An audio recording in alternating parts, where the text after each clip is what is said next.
자, 그러면 오늘 수업을 나가보도록 합시다. 지금 시험도 얼마 안 남았지만 갑자기 이렇게 시험 범위가 추가가 되면은 학원 입장에서도 솔직히 많이 혼란스러운 것도 상당히 맞는 말이긴 해요. 알겠지? 일단 뭐 준비가 문제가 아니라 학생들이 이제 이걸 준비할 수 있는 시간이 굉장히 부족할 수밖에 없다는 게 사실 제일 큰 문제로 작용을 할 수밖에 없기는 해요. 알겠죠? 그렇기 때문에 항상 고등학교 과정은 늘 얘기하듯이 평소에 해놓는 수밖에 없어요.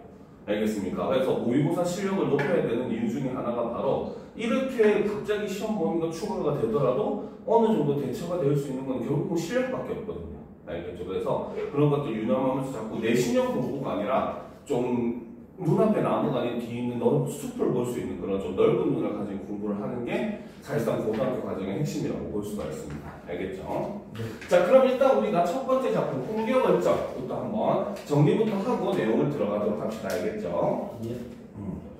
자, 먼저 자, 이 글의 갈래는 고전 소설이고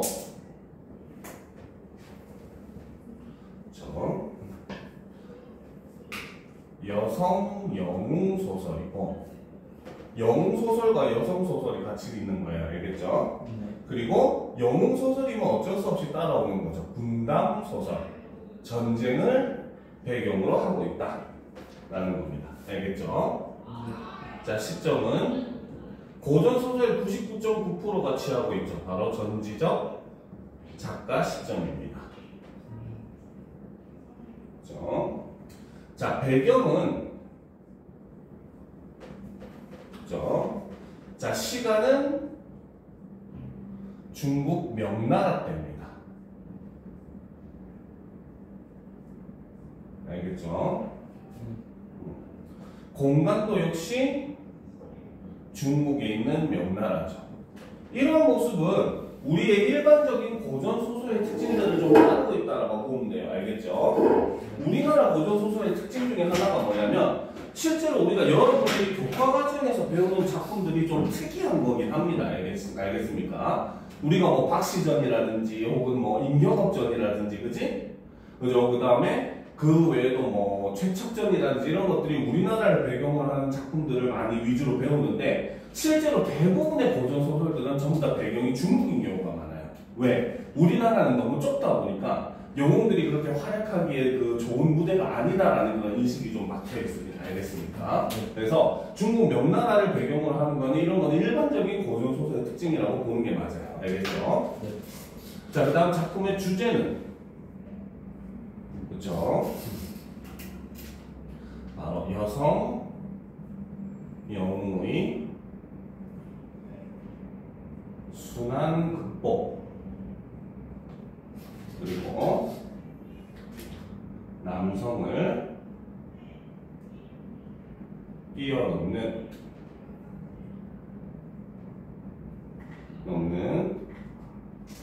홍계월의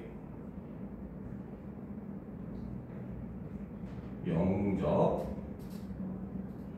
행위를 담고 있습니다. 네, 홍계월이 주인공이에요. 자, 특징은 첫 번째로, 그쵸? 자, 남성보다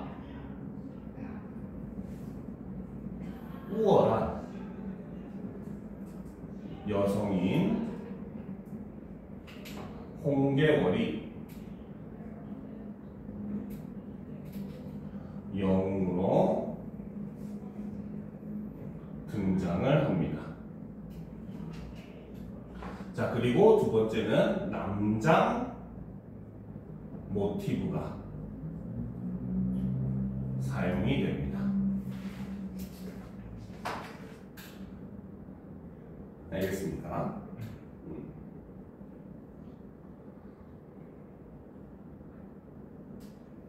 다 적었어요? 이거 좀 특징이 이거 좀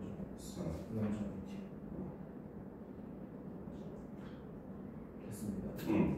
자, 그래서 이제 우리가 뭐 일반적으로 특히 여성 영웅 소설에서도 그런 모습들이 좀 많이 등장을 하긴 하는데 보통 이렇게 전쟁이 일어났을 때, 그죠? 여성의 그런 일종의 그런 모습으로는 살아가기가 사실 힘든 게 현실적으로 많습니다. 알겠습니까? 그래가지고 이렇게 전쟁을 배경으로 하는 소설에서 여성이 주인공인 경우에는 살아남기 위해서 남장을 하는 경우가 이거는 고전에도 많이 나오고 현대 소설에도 꽤 많이 나오는 그런 모티브입니다. 알겠죠? 우리가 중학교 때 많이 배우는 작품 중에 보면 기억 속에 들꽃 해가지고 명선이라는 아이가 부모님이 이제 폭격에 죽게 되고 혼자서 남게 되는데 그 아이 모습도 보면은 처음에 남장을 하고 다 사내 아이인 줄 알고 이제 그렇게 대하거든요. 근데 나중에 사건을 통해서 여자아이게 밝혀지는 그런 모습들, 그죠? 여기서 홍계월도 역시 마찬가지 전쟁산이라고 하는 그런 상황에서 이제 살아남기 위해서 홍계월이 남장을 하고 살 수밖에 없었다는 겁니다. 알겠죠? 자, 그리고 이제 우리가 이 홍계월전 같은 경우가 좀 특이한 경우가 바로 뭐냐면 그 일반적인 이제 여성 영웅 소설에서는 그냥 여성이 이제 좀 뛰어나다 이런 의미, 여성도 충분히 남성 못지않게 뛰어난 모습을 보인다 이런 모습으로서 많이 그려지거든요. 알겠죠? 근데 이 홍계월전은 아예 대놓고 남성을 이기는 그런 모습들이 많이 보이는, 어떻게 보면 조선 후기 성장한 이런 일종의 그 여성에 대한 그런 인식이 반영된 그런 대표적인 소설이라고 볼 수가 있습니다. 알겠습니까? 자, 그러면 이제 우리가 처음 보도록 합시다. 자, 명나라 시절 홍실왕과 부인 양씨 사이에서 태어난 계월은 남장을 한 채 길러진다라는 거죠. 그렇죠? 여기서 보면 남장을 한 채 길러진다. 여기서 우리는 남장 모티브가 드러납니다. 알겠죠? 자, 이후 장사랑의 난으로 부모와 헤어진 계월은 여공에게 구출된 뒤, 자, 여기서 지금 장사랑의 난으로 인해서 부모와 계월이 헤어지게 되었다는 거죠. 그렇죠? 그렇죠? 이런 점은 우리가 일반적인 영웅 소설에 나오는 그런 계월이, 그렇죠? 홍계월의 위기에 해당하는 일반적인 영웅 소설의 구조를 보면은 비범하게 태어나서, 알겠죠? 비범한 능력을 가지고 자라나다가 부모님한테 버림을 받는 장면들이 보통 많이 나와요. 홍길동전 같은 경우는 스스로 이제 집을 나오는 모습이라든지, 그치?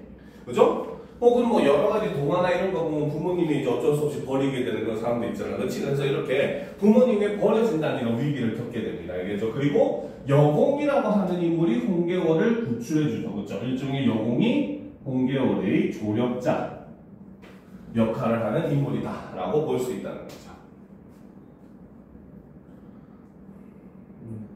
됐습니까?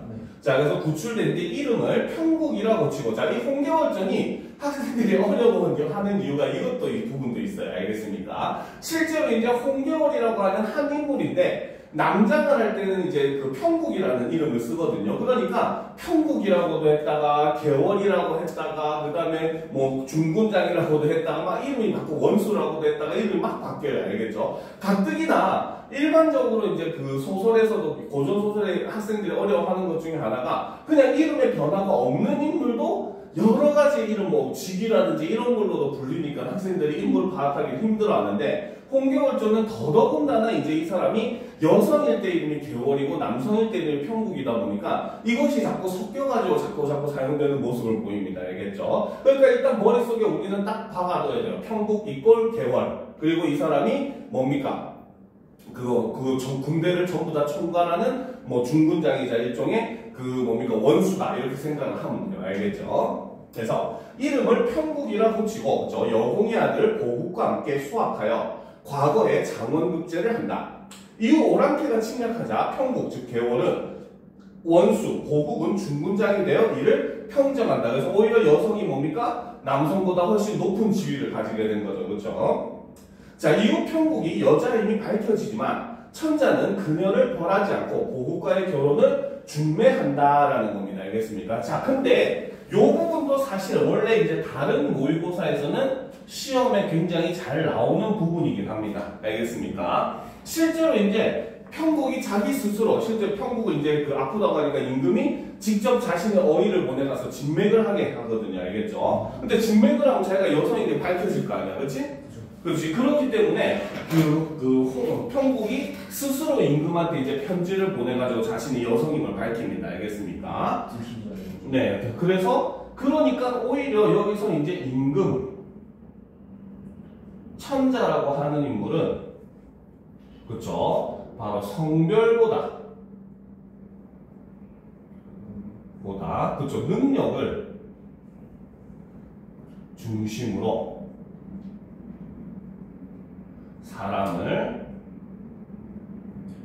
판단하는 일종의 좀 굉장히 깨어있는 열린 사람으로서 등장을 해요. 알겠습니까? 그래서 개월한테 너를 다 용서하고 너의 그런 그 직위나 이런 것도 다 유지할 것이다 이렇게 합니다. 알겠죠? 그리고 일단 그래도 여자니까 보고과 결혼을 해가지고 집에 내조를 하다가 나중에 혹시 위기가 닥쳐서 내가 부르면은 그때 우리에게 이제 도움을 달라 이런 식으로 얘기를 합니다. 알겠습니까? 네? 그렇게 볼 수 있죠. 그렇죠? 자, 그래서 그렇게 해서 그 타락 상황을 판단하는 걸 임금의 모습을 볼 수가 있어요. 알겠습니까? 그래서 천자는 그녀를 별하지 않고 보국과 결혼을 중매한다라는 거죠. 그럼 본문을 한번 보도록 합시다. 자, 이때 남관장이 징계를 올리거든 천자가 급히 뜯어보았다. 오왕과 초왕이 반역하여 지금 행성을 침범하려고 합니다라는 거지. 그치? 자, 그래서 오왕과 초왕이 반역을 해서 지금 황성을 침범하려고 한다는 거죠. 그렇죠? 지금 일종의 바로 뭐다? 국가적 위기 상황이 발생을 한 그런 모습이라고 볼 수 있습니다. 알겠습니까? 자, 오왕은 구덕지로 대원수를 삼고 초왕은 장맹길로 선봉을 삼아 장수 천여 명과 군사 10만을 거느리고 쳐들어왔습니다. 호주 북쪽 지방의 10여 성으로부터 항복을 받고 형주자사 이왕태를 빼고 마구 쳐들어오고 있습니다. 소장의 힘으로는 방비할 길이 없어서 소식을 올립니다. 원컨대 황상은 어진 명장을 보내셔서 적을 막아주십시오 하고 지금 임금한테 뭡니까? 그 군대를 지금 파견을 해달라라고 지금 요청을 하는 상소문을 올렸다는 거죠. 그렇죠? 자, 계속 봅시다. 천자가 깜짝 놀라 조정의 모든 신하들과 의논했다. 우승상 정영태가 말했다. 이 도적은 좌승상 평국을 보내 막아야 합니다. 라는 거지. 그치? 자, 여기서도 지금 바로 뭐다? 이 사람은 그 뭡니까? 좌승상 평국을 보내 막아야 한다라고 얘기하고 있잖아요. 우승상 정영태는. 그치? 그죠? 평국이 그 개월이죠. 그치, 개월이잖아. 그치? 이미 개월이 여성이라고 하는 걸 밝혀진 상황이라는 겁니다. 알겠습니까? 그럼에도 우승상 정영태는 뭡니까? 평국을 불러서 일을 시켜야 된다. 지금 이거는 평국만이 해결할 수 있다라고 이야기를 한다는 거죠. 그쵸? 그래서 이 사람도 역시 바로 뭐다? 공개월의 능력을 인정하는 인물이라는 겁니다. 알겠습니까? 오케이? 여기서 평국이 개월이죠. 그렇죠? 그러니까 아까 처음에 얘기했잖아. 이것 때문에 더 헷갈린다고 일반 소설보다. 알겠죠? 근데 요거 하나 고전 소설의 특징이 바로 이겁니다. 학생들이 이걸 굉장히 어려워하는데 요 하나의 관문만 딱 넘어서잖아요. 그래서 문맥적으로 얘는 누구구나 하는 게 파악이 되잖아. 그치? 그것만 딱 되면 고전 소설이 확 쉬워집니다. 알겠습니까? 오케이? 그래서 인물 간의 그런 역할이라든지 인물 간의 그런 관계 이런 것만 제대로 파악하면은 현대 소설보다 고전 소설이 훨씬 쉽게 출제될 수밖에 없어요. 왜? 고전 작품은 항상 강조하지만 지문에서 이미 난이도 한 단계를 먹고 가거든요. 그러면 문제는 당연히 난이도를 맞추기 위해서 한 단계 낮아질 수밖에 없어. 알겠습니까? 그래서 내용 파악만 되고 오히려 현대 소설보다 훨씬 쉽게 풀 수 있는 게 고전 소설입니다. 알겠죠?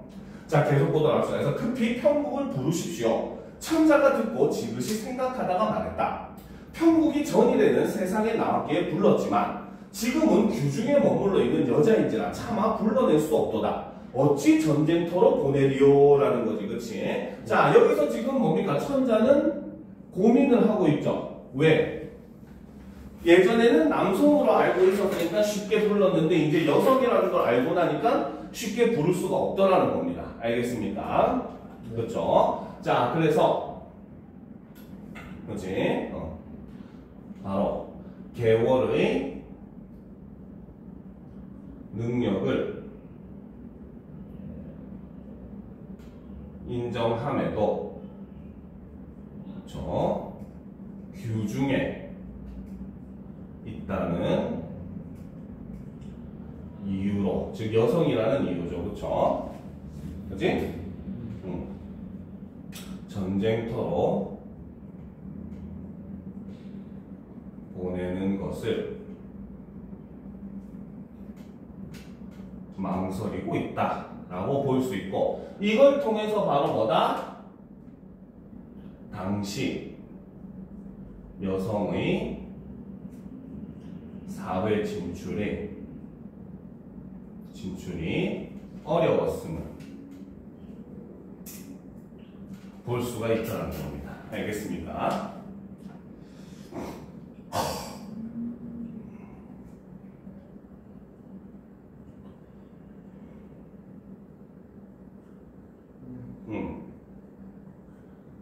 됐죠?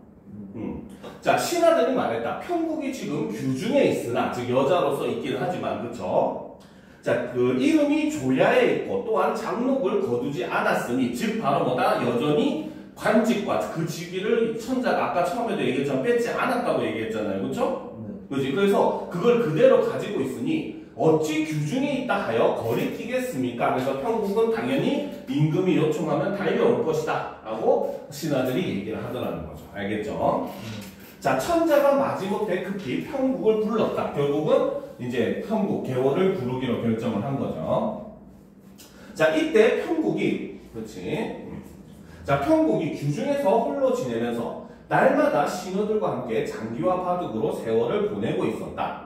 사관이 와서 천자가 부르는 명령을 전하자 편국이 깜짝 놀라 급히 여자 옷을 벗고 조복으로 갈아입은 후에, 그렇죠? 조복은 일종의 관복 같은 거라고 생각하면 돼요. 남성을 위한 옷이긴 한데, 알겠죠? 그 옷을 입고, 그죠? 갈아입은 후에 사관을 따라 들어가 천자 앞에 엎드렸다. 천자가 매우 기뻐하며 말했다. 그렇죠? 다음 페이지. 자, 내가 규중에 머문 후로는 오래 보지 못하여 밤낮으로 보고 싶더니 이제 경을 보니 매우 기쁘도다. 내가 덕이 없어 지금 오나라와 초나라 양국이 반역하여. 자, 여기서 이런 걸 보면은 우리가 사실 이때 당시에 있었던 그런 임금들의 또 생각도 알 수가 있어요. 알겠죠? 이런 것들 보면 지금 뭡니까? 우리나라가 국가적인 위기를 빠진 게 누구 탓이다?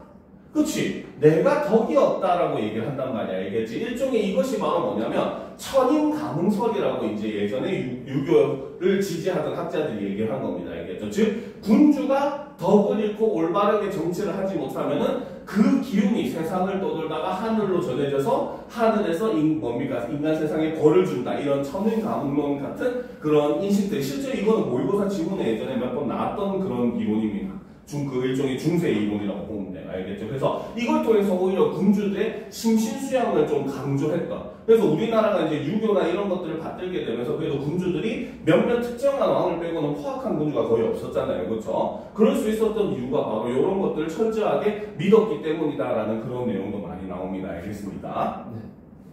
자, 계속 봅시다. 그래서 그래서 반역하여 호주 북쪽 지방을 쳐서 항복을 받고 남관을 해치고 황성을 침범한다고 하니 경은 나와 조정을 편안하게 지키도록 하라라는 거지, 그렇지? 그래서 자, 여기서는 밑줄 치자. 경은 나와 나라와 조정을 편안하게 지키도록 하라. 그렇죠? 자, 여기서는 바로 여성이 아닌, 그렇죠? 장수로서의 책임을 요청하는 그런 부분이다라고 볼 수 있다는 거죠. 됐습니까? 네. 자, 편국이 엎드려 아래였다. 신첩이 외람되게 폐하를 속이고 높은 고무장록을 영화롭게 지내기가 황공합니다. 신첩의 죄를 용서하시고, 자, 여기서 이제 바로 뭐다? 신첩의 죄. 바로 이거는 계월의 죄잖아요. 그렇죠? 그렇죠? 이거는 바로 뭐다? 계월의 죄를 얘기하고, 이것은 바로 뭐다? 남장을 하고 천자를, 그치, 속인 일이라는 거죠.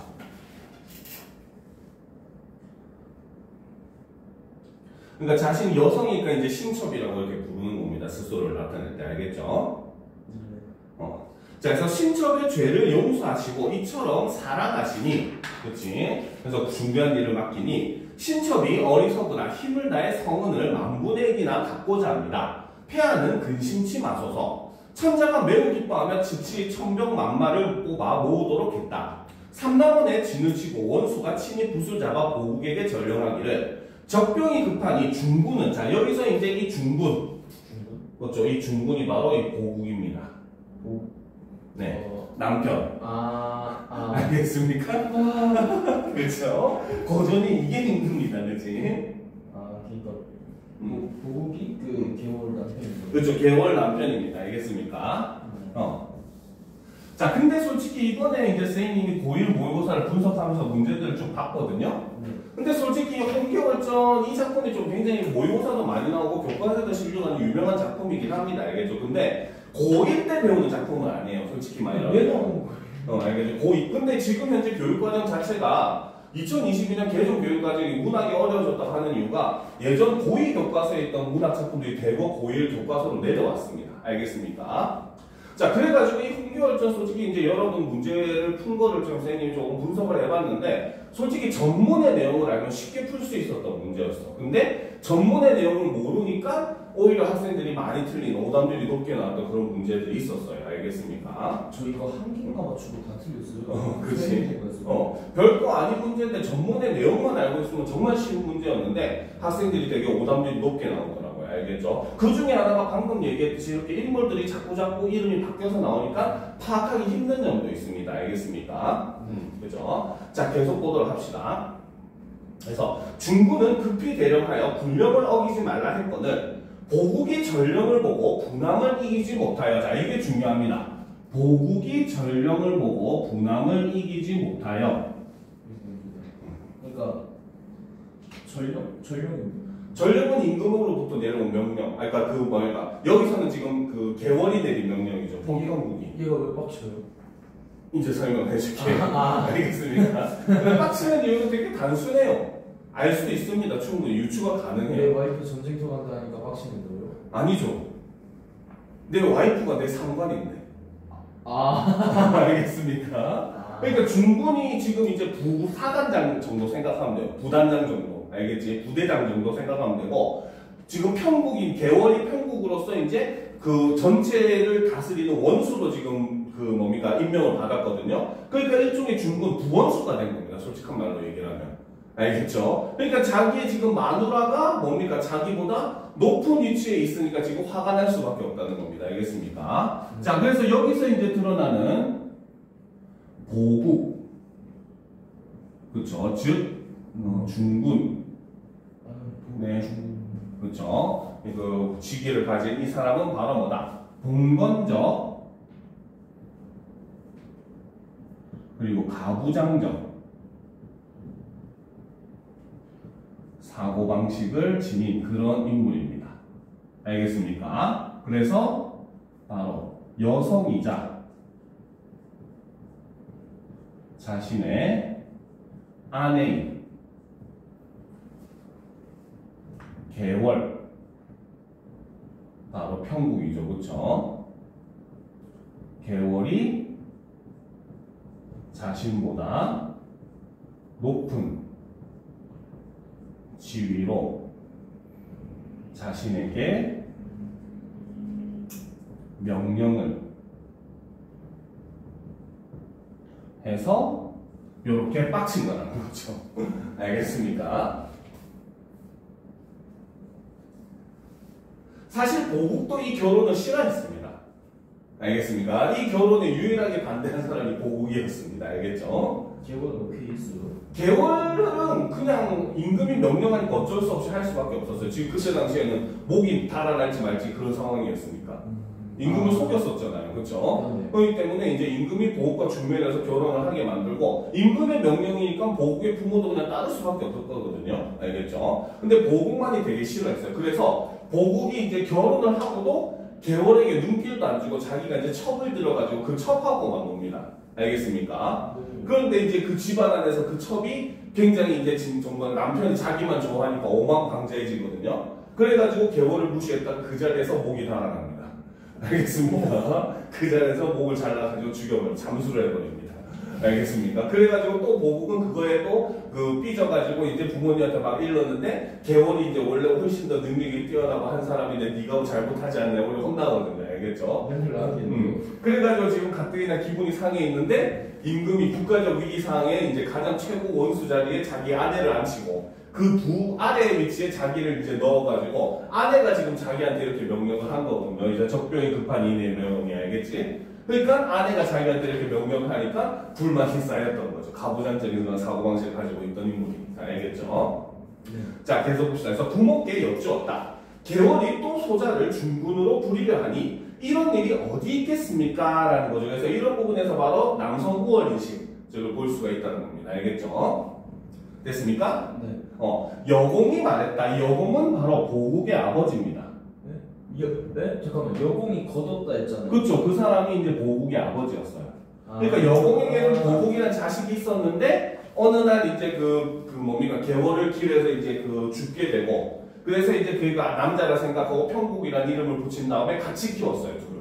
아, 그래서 보국평국 이름이 국자 돌림이고요. 그렇죠. 그렇지. 자, 여공이 말했다. 자, 전일에 너에게 무엇이라 이르더냐라는 거지, 그렇지? 즉 바로 뭐다 계월과 관련해서 보국에게 이제 뭔가 얘기했던 게 예전에 있었다는 거죠, 그렇죠? 아까 얘기했듯이 바로 뭐다? 이거는 임금님이 인정하고 하는 거니까 너는 어쩔 수 없이 따라야 된다고 얘기했었거든요, 알겠지? 근데도 보국은 여전히 꿍해 있었던 겁니다. 속 좁은 남자죠. 자, 계속 봅시다. 계월을 괄시하다가 이런 일을 당하니 어찌 그르다 하리요?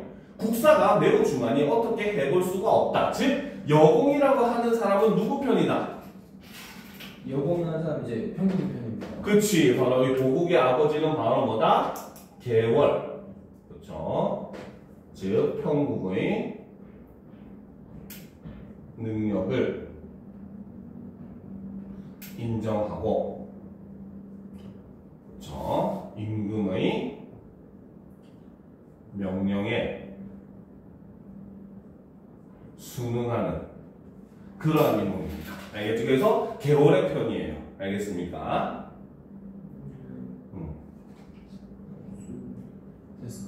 그렇죠. 자, 여공이 보국에게 각비가라고 재촉했다. 보국이 할 수 없어 갑주를 갖추고 진중에 나아가 원수 앞에 엎드리니 홍원수, 이 홍원수가 이제 계월이죠. 그렇죠? 자, 홍원수. 제 계월이죠. 성이 홍씨고 원수는 일종의 그 군대 전체를 다스리는 일종의 총사령관 같은 입장이라고 보면 됩니다. 알겠습니까? 홍사령관. 그치, 그런 의미라고 보면 돼요. 알겠죠?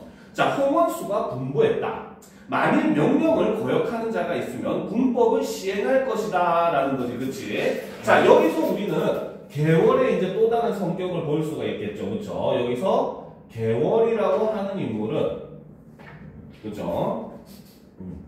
자, 비록 여성이지만, 그죠? 전장에서는 원수로서, 그죠? 위엄과 권위를 지닌 그런 인물이라는 걸 우리가 알 수 있다는 겁니다. 알겠습니까? 굉장히 엄격한 그런 모습을 보여주더라는 거죠. 사실 그리고 이 말은 자기 남편을 저격해서 하는 말이죠. 아, 까불면 까불면 조진다 이런 뜻입니다. 알겠습니까? 알겠죠? 네. 자, 계속 보도록 합시다. 자, 보국이 두려워하면, 그쵸? 아주 치질한 남자죠, 그쵸? 좁았어요, 또 그거였지. 그렇지. 그쵸? 자, 보국이 두려워하며 중군 처소로 돌아와 명령 내리기를 기다렸다. 홍원수가 장수들에게 각각의 임무를 정하고 추구월 갑자일에 행군했다. 11월 초일에 남간에 당도하여 3일 동안 군사를 머물게 하고 즉시 떠나 5일에 천촉산을 지나 영경루에 다다랐다. 적병이 평원광에 진을 쳤는데 굳세기가 철통 같았다라는 거지, 그렇지? 그래서 지금 뭡니까? 전장의 그런 구체적인 지금 일정을 제시를 해주고 있다는 거죠. 그렇죠? 자, 꺽쇠로 표시합시다. 홍원수가부터 철통 같았다까지 꺽쇠로 표시합시다. 자, 여기서는 바로 구체적인 일정을 제시를 해줌으로써 저희를 통해서 개연성을 강조해주고 있죠. 훨씬 더 현실적인 그런 느낌이 들죠. 그죠? 자, 원수가 적진을 대하여 진을 치고 명령했다. 장령을 어기는 자가 있으면 세워두고 뵐 것이다. 호령이 서리빨 같았다. 모든 장수들과 군졸들이 두려워하며 어찌할 줄을 몰라 했다. 보국 또한 매우 조심했다라는 겁니다. 알겠습니까? 그러니까 지금 바로 뭐다? 이런 면에서 지금 굉장히 여성보다 못한 남성의 모습으로서 보국이 남자 망신을 다 시키고 있죠. 그렇죠? 알겠습니까? 네. 자, 계속 보답시다. 이튿날 원수가 중군에게 분부했다. 오늘은 중군이 나가 싸우라. 중군이 명령에 순종하여 말에 올라 삼척장검을 들고 적진을 가리키며 외쳤다. 나는 명나라 중군대장 보국이다. 대원수의 명을 받아 너희 머리를 배려하니 너희는 박비나와 칼을 받으라. 적장 웅평이 이 소리를 듣고 대로하여 말을 몰고 나와 싸웠다. 세 번은 채 겨루지도 못해서 보국의 칼이 빛나더니 그 순간 웅평의 머리가 말 아래로 떨어졌다. 적장 웅경이 웅평의 죽음을 보고 분을 내며 말을 몰아 달려들었다. 보국이 승리의 기세가 등등하여 창검을 높이 들고 싸웠다. 두어 차례 겨루기도 전에 보국이 칼을 날려 웅경의 머리를 베어들고 칼을 들고 있는 웅경의 팔을 치니 웅경이 미쳐 손을 놀리지 못하고 칼을 든 채 말 아래로 떨어졌다. 보국이 웅경의 머리를 베어들고 본진으로 돌아오고 있었다. 그때 적장 구덕지가 크게 놓아여 장검을 높이 들고 말을 몰아 고함치며 달려들었고 또 난데없는 적병들이 사방에서 달려들었다. 그래서 지금 보국이 싸우는 장면을 지금 생생하게 묘사를 했었죠. 그쵸?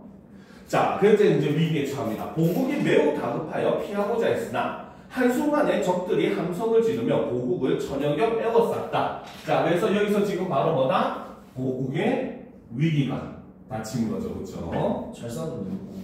잘 싸웠는데 결국 마지막에는 이제 이렇게 적들에게 둘러싸여가지고 위기를 맞게 되더라는 겁니다. 알겠죠? 자, 사세가 위급함에 보국이 하늘을 우러러 단식했다. 이때 원수가 장대에서 북을 치다가 보국의 위급함을 보고 급히 말을 몰아 장검을 높이 들고 좌충우돌하여 적진을 헤치고 들어가 구덕지의 머리를 베어들고 보국을 구해낸 후 몸을 날려 적진 속을 헤집고 다녔다. 동해 번쩍하더니 어느새 서쪽에 있는 적장을 베고 남쪽으로 가는 듯 하더니 어느새 북쪽에 있는 장수를 베고 좌충우돌하여 적장 50명과 군사 1000여 명을 한 칼로 쓸어버리고 본진으로 돌아왔다라는 거지. 그치? 자, 일단 박스를 표시합시다. 이때 원수가부터 본진으로 돌아왔다. 같이. 그쵸? 자, 여기서는 개월의 영웅적 활약이 드러나죠. 그래서 여기서는 위기에 처한 보국을 구하는 장면인데 사실 말이 됩니까? 안 됩니까? 안 되죠. 그치, 바로 전기적 요소가 이런 부분에서 나타난다라고 볼 수 있습니다. 알겠습니까?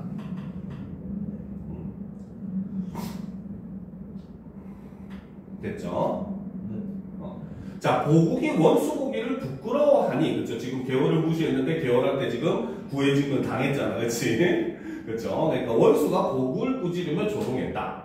저러하고 평일에 남자나 칭하리요. 나를 업신여기더니 이제도 그러할까라는 거지. 그래서 여기서는 바로 뭐다? 네가 그러고 남자냐? 그쵸? 바로 남성의 권위주의죠. 그 다음에 남성 우월적 태도를 비판을 하는 그런 장면이라고 볼 수 있다는 거죠. 알겠습니까? 자, 원수가 장대에 앉아 구덕지의 머리를 함에 넣어 광성으로 보냈다라는 겁니다. 알겠죠? 그런데 솔직히 이 부분이 이렇게만 딱 보면 지금 이렇게 설명을 하면서 봤으니까 사실상 어떻게 보면은 그 뭡니까? 그 보국보다도 훨씬 홍경을의 능력이 뛰어나고 여성이 이제 남성보다 훨씬 우월하다라는 걸 보여준다라고 우리가 해석을 할 수가 있지만 사실 여러분들이 시험에서 딱 지문만 봤을 때는 그걸 파악하기가 힘들었을 거예요. 알겠습니까? 근데 이걸 전문의 내용을 보면은 솔직히 그 내용이 너무 적나라하게 드러납니다. 알겠죠? 나중에 뒷부분에 어떤 장면이 나오냐면은 이제 보국이 이제 그 막 열심히 잘 싸우니까 그 오왕과 초왕이 이제 위기를 느끼고 이제 보국을 유인을 합니다. 그래서 다른 지역으로 유인을 한 다음에 뒤를 돌아가지고 이제 그 황성을 쳐가지고 천자를 잡아가지고 이제 항복 문서를 받으려고 하거든요. 근데 이제 평국이 그때 그 개월이 갑자기 하늘을 보니까 갑자기 이제 불길한 기운이 느껴져가지고 바로 말을 돌려서 혼자서 날라가지고 임금이 있는 황성으로 달려갑니다. 그래서 임금을 구해요. 알겠습니까? 그리고 나머지 전쟁, 이곳에서의 전쟁은 보국한테 맡깁니다. 알겠죠? 그리고 그래서 이제 평국 개월이 그 임금을 구하고 적군대 왕들을 다 사로잡습니다. 알겠죠? 그리고 보국도 여기서 승리를 해요. 알겠습니까? 그래가지고 이제 보국이 돌아오고 임금도 이제 이렇게 보국을 맞이하러 그 임금과 그 개월을 같이 내리고 이렇게 오는데 멀리서부터 오니까 적인지 아군인지 잘 몰랐던 그런 상황이거든요. 그때 천자가 갑자기 이제 재밌는 생각이 났다면서 개월을 보국과 한번 싸워보라고 합니다. 알겠습니까? 그래가지고 개월이 나와가지고 싸우면 이제 적장인 척하면서 싸움을 걸게 되거든요. 그러니까 보국이 나와가지고 싸우는데 개월이 이겨요. 알겠습니까? 그래서 임금이 이제 무마합니다. 이제 내가 명령했으니까 보국은 명령한 거라서 어쩔 수 없이 한다니까 너무 기분 나빠하지 말라 이렇게 하거든요. 딱 그래서 그 싸움 장면에서 개월이 이기는 모습을 보여줌으로써 남성보다 훨씬 더 우월한 여성의 모습을 더욱더 부각하고 있는 소설이 바로 이 홍계월전이라고 볼 수가 있는 거예요. 알겠습니까? 그래서 그런 전문의 내용을 알고 있으면 정말 쉬운 문제인데 이 지문만 가지고는 학생들이 파악하기 어려운 부분이 사실은 없지 않아 있는 그런 지문이었습니다. 알겠습니까? 자, 그러면 이제 다음 작품 바로 코끼리로 넘어가 보도록 합시다. 준비됐습니까? 예. 그렇죠. 자, 요것도 일단 우리가 정리부터 하고 보도록 합시다. 요거 끝내고 쉬는 시간 가지면 되겠다. 네. 그렇죠. 얘는 조금 기억이 나요. 그 세수하는 거. 막스. 자, 그러면 보도록 합시다. 자, 이 글의 갈래는 자, 현대 소설이고 단편 소설입니다.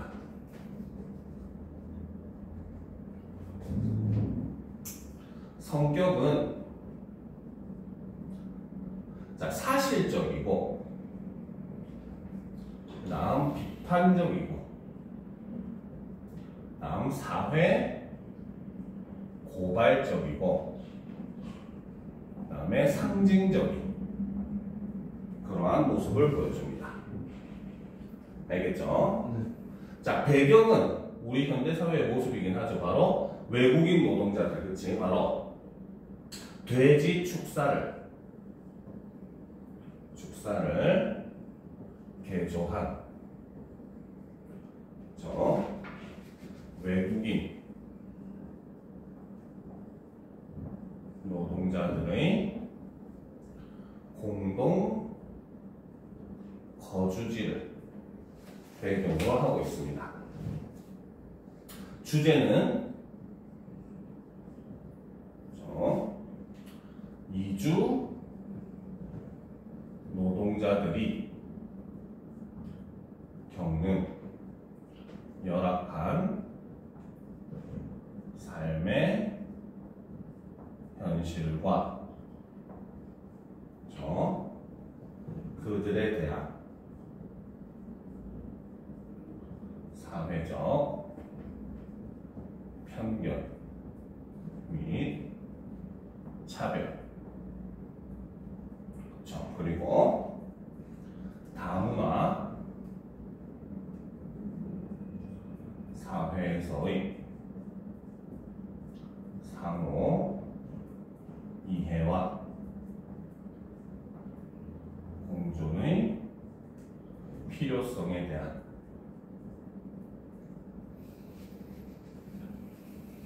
성찰을 다루고 있는 소설이죠. 최근 모의고사의 좀 특징인데 실제로 고1, 고2 모의고사들을 좀 보고 있으면은 이 다문화 사회 문제를 다루고 있는 작품들이 굉장히 좀 많이 등장을 하고 있어요. 알겠습니까? 자, 특징은 첫 번째로 그렇죠?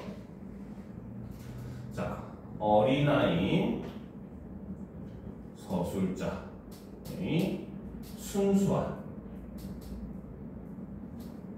시선을 사용을 합니다. 그래서 이를 통해서 오히려 역으로 이주 노동자들의 비극적인 현실과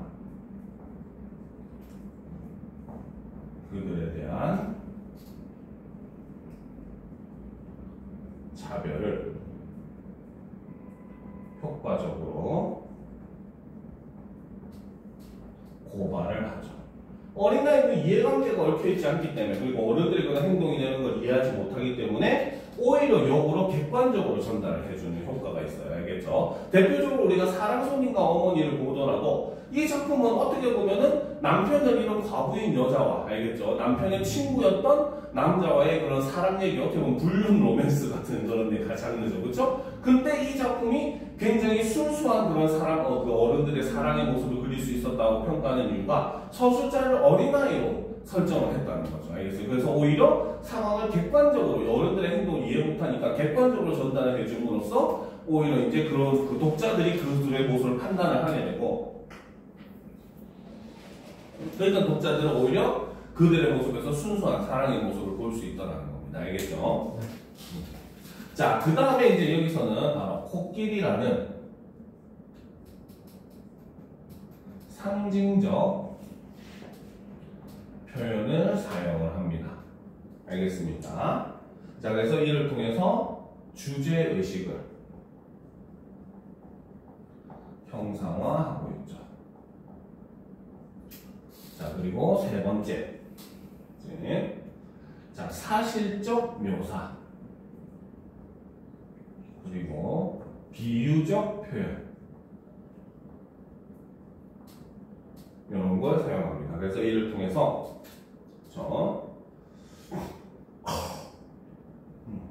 이주 노동자들의 암담한 현실과 주인공의 내면 심리를 섬세하게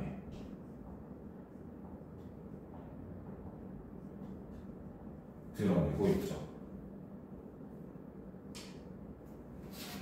알겠습니까? 네. 적을 수 있는 공간을 마련해 줬잖아요. 됐습니까? 지금 적고 있어. 암담한 현실 거죠. 네 번째는 여기다 쓸게요. 좀 올려서, 그죠? 네. 자, 네 번째는 자, 바로 다양한 이주 노동자들의 사연을 보여줍니다. 그래서 이를 통해서, 즉 이런 문제가 한 사람만의 문제가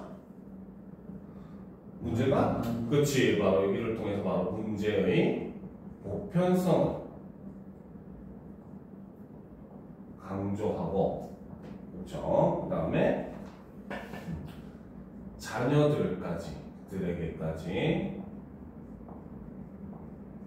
이어지는 고통을 보여줍니다. 그러니까 한 세대로 끝나는 문제가 아니더라는 거죠. 알겠습니까? 자, 그리고 다섯 번째. 그렇죠? 자, 바로 주인공인 나가 겪는 정체성 혼란, 그 다음에 소외 문제, 이런 걸 보여주는데, 이걸 통해서 바로 뭐다? 바로 이주 배경, 아동의 어려움을 이렇게 형상화해서 보여주더라 라고 볼 수 있다는 겁니다. 알겠습니까? 그래서 어떻게 보면 우리 사회가 이제 점점 다문화 사회로 변해가고 있어요. 실제로 우리나라에 지금 거주하고 있는 외국인들, 거주하고 있는, 놀러 온 게 아니라, 그지? 거주하고 있는 외국인들이 거의 한 500만 명에 육박한다고 얘기하고 있어요. 거의 10% 정도 수준을 차지한다고 이야기를 하고 있죠. 알겠습니까? 그럼 그 사회에서 우리 사회가 점점 더 이런 다문화 가정이 많아지고 하는데, 이러한 다문화 가정에 대한 편견이나 이런 것들이 여전히 존재한다라고 하는 일종의 우리 사회의 모습을 고발하는 작품이 바로 이 코끼리라고 하는 작품이고 이런 작품하고 함께 읽으면 좋은 작품이 대표적으로 완득이 같은 작품이 있죠. 그렇죠. 재밌죠, 그렇죠. 그래서 그런 것도 역시 바로 그 이주 노동자들 그 차별, 고통 이런 걸 다루는 대표적인 소설입니다. 알겠습니까? 자, 그럼 이제 본격적으로 내용을 한번 살펴보도록 합시다. 김재영의 코끼리. 자, 아버지와 나는 10여 년 전까지 돼지 축사로 쓰였다는 낡은 베니어판 문 5개가 나란히 붙어있는 건물에서 살고 있다. 쪽마루도 없는데 나 처마마저 참새꼬리처럼 짧아. 아침이면 이슬에 젖은 신발을 신고 학교에 가야 한다라는 거지, 그치? 자, 여기서 지금 학교에 가야 한다라는 걸 통해 가지고 서술자는 어떻다? 학생이에요. 그치, 어린아이라는 거죠. 어린 아이고, 이걸 통해서 지금 뭡니까? 돼지 축사로 쓰였던 곳에서 지금 살고 있더라는 겁니다. 알겠습니까? 네. 자, 그래서 이 서술자 어린아이를 사용함으로써 나타나는 효과들이 있습니다. 알겠습니까? 오케이? 네. 자, 요거는 선생님이 위에다 쓸 테니까 옆에다 쓰도록 합시다. 자, 그래서 이걸 통해서 바로 뭐다? 그렇지? 바로 이주 노동자들의 열악한 삶을 부각해주고, 그리고 지금 부모가 힘든데 자식도 어떻다? 그렇죠. 힘들다는 거죠. 그렇죠. 그래서 차별이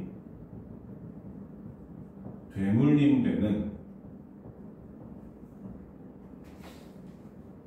대물림 소리 맨날 이거 헷갈리는 것 같아요. 대물림되는 현실을 효과적으로 보여준다는 거죠.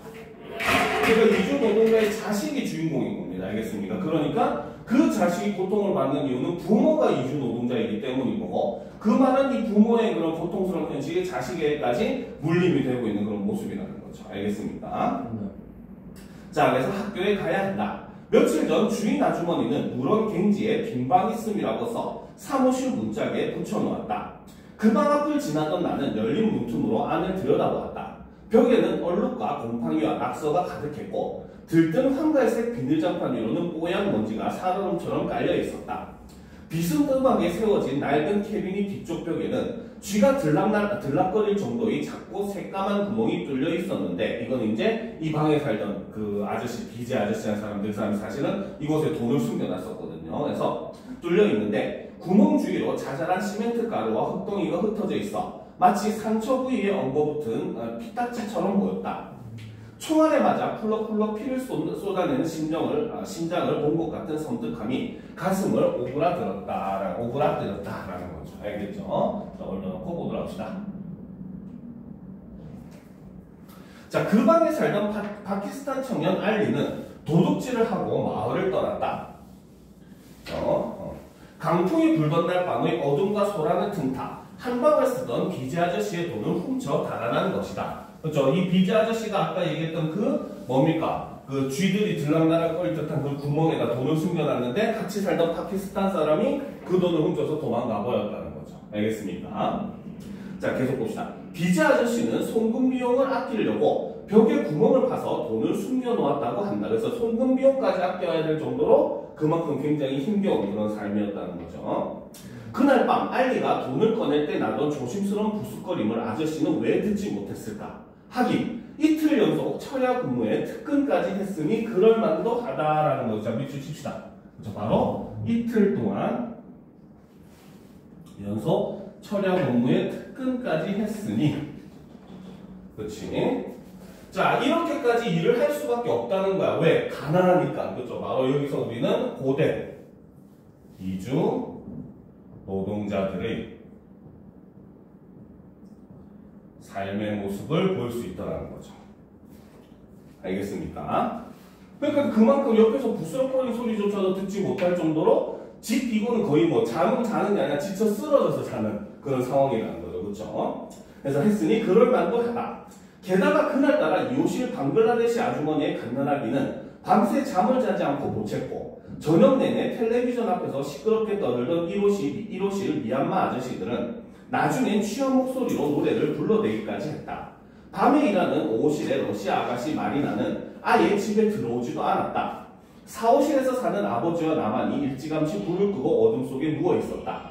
하지만 우리들 역시 머릿속으로는 매우 혼란스러운 생각, 집 나간 어머니 생각에 빠져 있어서 누군가 돈을 훔치느라 바스락대는 소리를 들을 수 없었다라는 거지, 그치? 자, 이 부분에서는 바로 뭐다? 똑같은 시간에 있었던 여러 가지 일들을 지금 쭉 나열을 하고 있다라는 거죠, 그쵸? 네. 그치? 자, 게다가 여기서부터 억세로 표시를 하도록 합시다, 그쵸? 자, 게다가 여기서부터 그 다음에 소리를 들을 수 없었다. 여기까지 꼭세로 표시합시다. 자, 여기서는 지금 바로 뭐다? 특정 사건, 바로 박식한 사람이 돈을 훔쳐나간 사건이죠, 그쵸? 그래서 사건이 발생한 시점에 주변에서 벌어진 여러 정황을 나열을 하고 있다는 겁니다. 알겠습니까? 네. 자, 그래서 이걸 통해서 바로 뭐다? 사건의 전말을 서술자가 요약적으로 제시를 하고 있다는 거죠. 그러니까 이날 밤 하필이면은, 그치? 날이 안 좋았다는 거죠. 그쵸? 굉장히 이 지역 자체가 다 시끄러웠던 그런 상황이었다는 겁니다. 알겠습니까? 그러니까 거기다가 이제 이틀 동안 여기 야근에다가 특근까지 하고 와가지고 완전히 지친 상태에서 겨우 쓰러지듯이 잠이 드는 그런 상황이니까 같이 살던 사람이 돈을 훔쳐갈 때까지 모를 수밖에 없었다라고 하는 그런 모습을 보여주더라는 거죠. 알겠습니까? 네. 자, 사실 알리는 비제 아저씨 아들의 생명을 훔쳐 도망간 거나 다름없다라는 거죠. 그렇죠? 왜? 바로 그 돈이 사실은 비제 아저씨가 이제 막내 아들의 심장 수술을 하려고 모으던 돈이었습니다. 알겠습니까? 그렇죠. 자, 이거는 적어 놓도록 해야 되겠죠. 그래서 알리는 비제 아저씨 아들의 생명을 훔쳐 도망간 거나 다름없다. 그렇죠. 그래서 이것은 바로 뭐다? 비제 아저씨는 막내 아들의 심장 수술비를 모으고 있었다는 거죠. 알겠습니까? 네. 자, 아저씨는 막내 아들의 심장 수술 비용을 마련하려고 여기 왔으니까 이 마을에선 불행이 너무나 흔해 달에 치일 지경이다. 그래서 웬만한 일에는 누구도 신경 쓰지 않는다라는 거지, 그렇지? 즉 바로 뭐다? 마을 사람들이 이러한 일들이 너무 비일비재하니까 이 정도는 어떻게 보면은 사람들이 신경 쓸 만할 거리가 그 정도로 뭡니까 불쌍한 거리가 안 된다는 거죠. 오히려 그만큼 이 마을에 사는 사람들이 어떻다? 굉장히 더욱더 힘겹고 열악한 상황에 놓여 있다는 겁니다. 아까 앞에서 잠깐 나왔지만 지금 나도 뭡니까? 엄마가 도망간 상황이라는 거죠.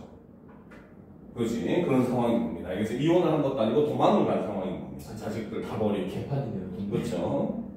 자, 그러니까 어쩔 수 없기는 하죠. 사실 굉장히 특히나 이제 우리가 외국인 하면은 사실 우리나라 사람들은 주로 뭐 백인들 위주로 중심으로 생각을 하는데 실제로 우리가 뭐 조금만 나가면 수원역이라든지, 그치? 혹은 뭐 저기 안산 쪽이라든지 인천이라든지 이런 데만 가더라도 부평역 이런 데만 가더라도 외국인 노동자가 굉장히 많아요. 근데 대부분도 이제 뭐 동남아시아나 아니면은 저기 이제 굉장히 그런 뭐 남아프리카, 뭐 남아메리카, 아프리카 이쪽 지역 사람들이 굉장히 많이 와서 일을 하고 있고 사실 우리나라가 지금 현재 인구가 감소하고 있는 상황에서 일종의 사람들이 기피하는 3D 직종에서 일을 할 수 있는 사람이 없습니다. 외국인 노동자가 없으면 사실 거기서 일을 할 수 있는 사람이 없는 상황이거든요. 그래서 나라에서는 어쩔 수 없이 공장이나 이런 걸 돌리기 위해서는 외국인 노동자를 필요로 하는데 그 사람들이 와서 우리나라에 생활할 때는 많은 사람들이 그 편견과 차별 속에서 막 살아가고 있는 그런 모습을 보일 수밖에 없다는 거죠. 그리고 가난한 사람들이 와서 일을 하고 사는데 여기서 뭐 일하고 산다고 해서 뭐 갑자기 가난한 사람이 부자가 될 수는 없잖아요. 그래서 물론 우리나라 월급으로 그 나라가 부자겠지만 이 사람들도 우리나라에서 삶을 또 살아야 되는 것이고, 그렇지? 그렇기 때문에 어쩔 수가 없는 그런 현실인 겁니다. 알겠죠?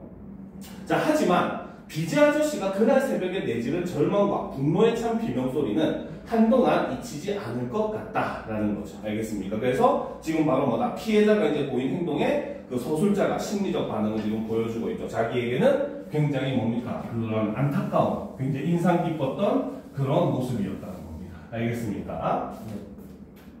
자, 계속 보답시다. 다음 페이지.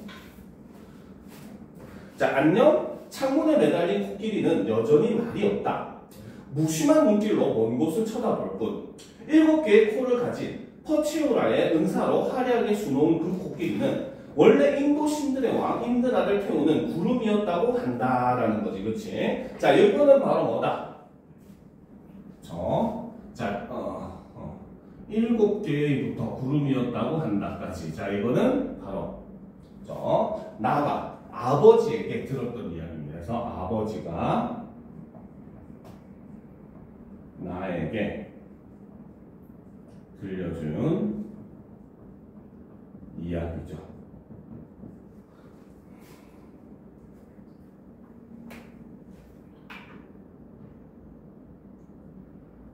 됐습니까? 자, 그래서요, 창문에 퍼치우라를 달다가 그 이야기를 들은 나는 흥분해서 아버지를 재촉했다. 어느 날 창조주 브라마가 3개의 알을 깨뜨리면서 코끼리의 격이 낮아져 그만 우주를 떠받치는 기둥이 되었단다. 나는 눈을 질끈 감았다. 아버지는 슬쩍 내 안색을 살폈다. 어차피 그건 힌두교 신화일 뿐이야. 신이 깨뜨린 알이란 없어. 순간 못대가리에서 미끄러져 엇나간 망치가 아버지의 손톱을 찧었다. 손톱 끝에 침을 바르고 통증을 참던 아버지는 떨어진 못을 찾으려고 두 손을 뻗어 바닥을 더듬었다. 문득 아버지가 코끼리처럼 여겨졌다라는 겁니다. 알겠습니까? 자, 이게 이제 굉장히 좀 상징적인 표현이죠. 그렇죠? 요거는 중요합니다. 밑줄 칩시다. 그렇죠? 자, 문득 아버지가 코끼리처럼 여겨졌다.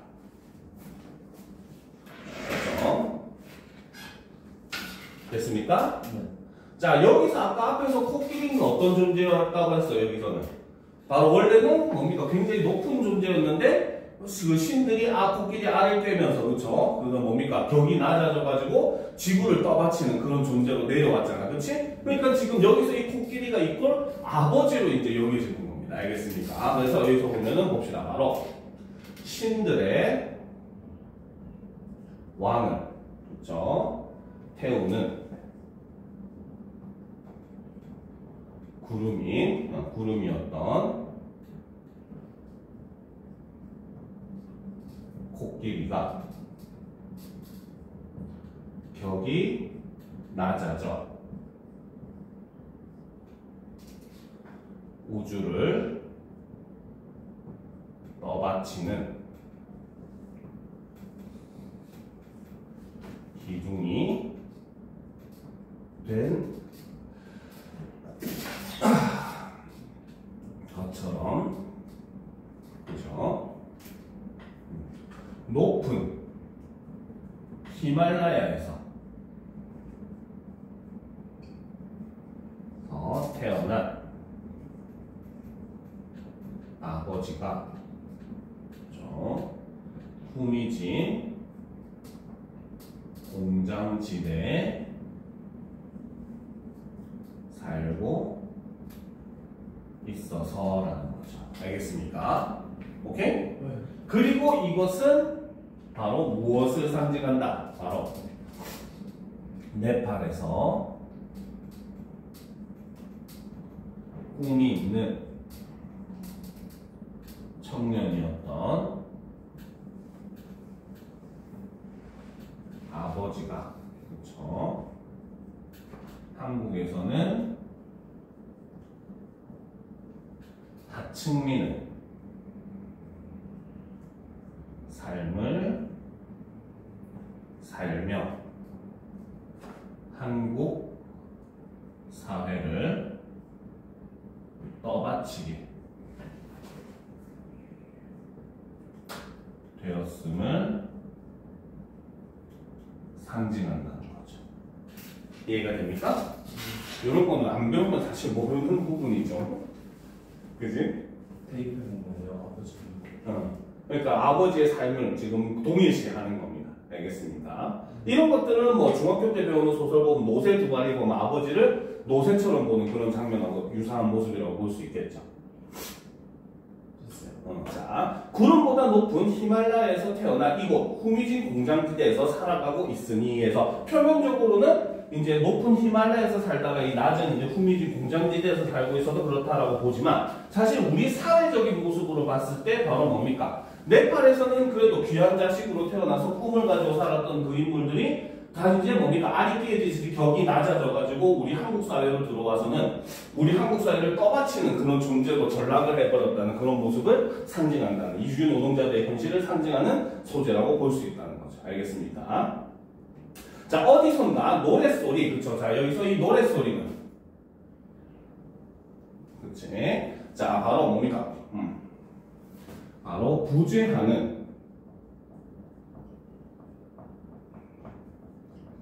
가족에 대한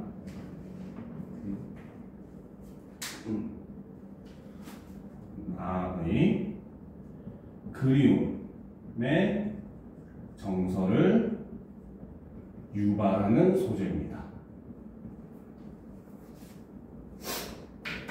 그래서 그리움을 유발한다. 가족에 대한 그리움, 고향에 대한 그리움을 유발하는 소재예요. 알겠죠?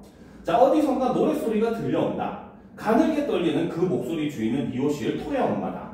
모레니의 절로 세이데세. 모레니의 절로 세이데세. 날 그곳으로 데려다 주세요. 날 그곳으로 데려다 주세요. 지난 봄에 단속반을 피해 뒷산으로 도망치다가 발목을 삐어 결국 잡히고만 토야 아빠는 스리랑카로 추방된 뒤 돌아오지 못하고 있다. 그렇죠? 지금 불법 이민자라는 거죠. 그렇죠? 자, 혼자 남은 토야 엄마는 집에서 기계 부품에 나사를 떼어 버는 푼돈으로 연명하는 눈치다라는 거죠. 그렇지? 이런 모습도 역시 이주인 노동자들의 그런 열악한 궁핍한 상황을 보여준다는 겁니다. 알겠죠? 자, 훌둘리아 푸자토레 게노 펠레라코 헬라거리 탈모르넷 아게슈드 바이크 피레야 쇼크 기도꽃을 꺾고 왜 그냥 버렸을까? 사랑하는 사람이 죽기 전에 다시 돌아오세요. 갑자기 어머니 생각이 난다. 지금 뭡니까? 토야 엄마는 뭡니까? 자신의 남편, 그죠? 불법 이민자로 추방된 남편을 그리워하면서 부른 노래지만 나에게는 바로 뭐다? 집을 나간 어머니를 떠올리게 하는 그러한 소재가 되고 있는 거죠. 알겠습니까? 그래서 그 각각의 이제 토야 엄마랑 나에게 각각의 노래의 의미가 조금씩 달라지는 점. 근데 공통점은 둘 다 가족을 그리워한다는 그런 점은 공통점이라고 볼 수 있겠죠. 그렇죠? 이런 것들은 시험 문제 나오기 좋겠지. 그렇지? 그죠? 자, 신김치와 미역국 냄새, 연한 레몬 로션 냄새, 그리고 뭐라고 이름 붙일 수 없지만 스르르 잠이 오게 하는 신비한 살레까지 지난 봄에 어머니가 남기고 간 냄새는 한동안 방 안 어딘가에 남아 미풍이 불 때마다 언뜻언뜻 맡아졌다. 하지만 이제 방 안에선 그 냄새가 나지 않는다. 그렇죠? 어머니가 지금 집을 나가서 함께 있지 않다는 거죠. 퀴퀴한 후라비 냄새와 지독한 곰팡내가 진동할 뿐이다. 그렇지? 좀 올려놓고 또 들어갑시다.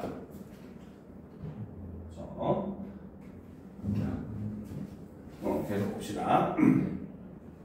자, 환기를 시키려고 퍼체우라를 젖힌다. 노란 햇빛이 반대편 벽에 있는 히말라야 달력 사진에 내려앉아 너울 든다. 투명하고 생생한 햇빛, 푸른 티크나무 숲, 눈 덮인 안나푸르나, 잔잔하게 물결치는 폐화호, 그리고 사탕수수를 빨아먹으며 환하게 웃는 아이들. 그쵸? 아버지는 해마다 똑같은 달력을 사온다. 왜? 단속 그리움. 그쵸. 바로 여기 지금 아까 얘기했듯이 달력에 지금 그려져 있는 게 히말라야의 모습을 그려놓고 있잖아요. 그쵸? 그리고 그 히말라야는 바로 네팔인 아버지와 자신의 고향인 겁니다. 알겠습니까? 그러니까 바로 아버지가 해마다 똑같은 달력을 사오는 이유는 바로 무엇 때문에? 그렇죠. 이것도 그렇죠. 고향에 대한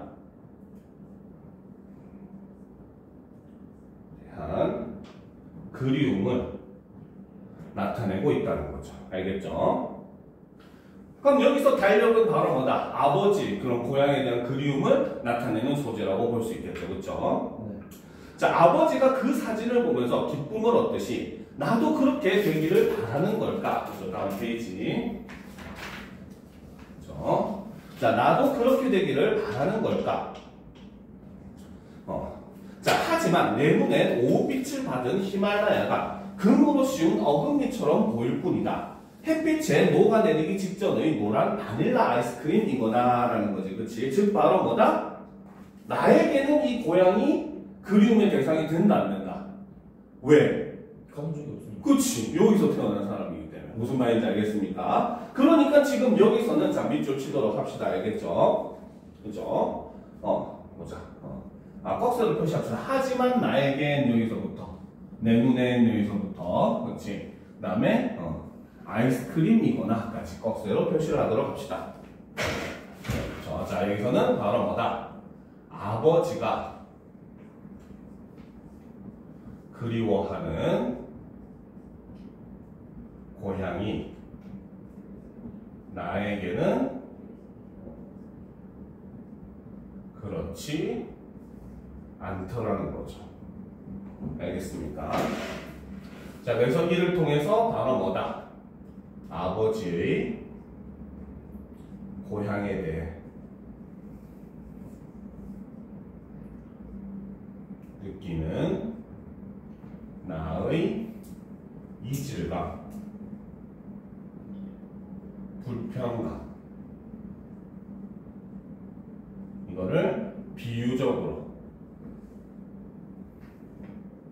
표현을 하고 있다는 거죠. 알겠습니까? 왜 그런지 이해가 되죠? 그쵸? 나는 한국에서 태어난 존재니까 고향에 가본 적이 없거든요. 아버지의 고향이라는 곳은. 그죠? 자, 탄력에서는 여전히 검고 굵은 동그라미가 소용돌이 치고 있다. 마음이 편치 않다. 요즘엔 이상하게도 입에서 아무 말이나 튀어나온다. 학교에서 내내 긴장하다가 집에 돌아오면 모든 게 귀찮고 무엇보다 화가 난다. 오늘은 소영이 오빠가 친구들을 데리고 쉬는 시간마다 우리 교실로 내려왔다.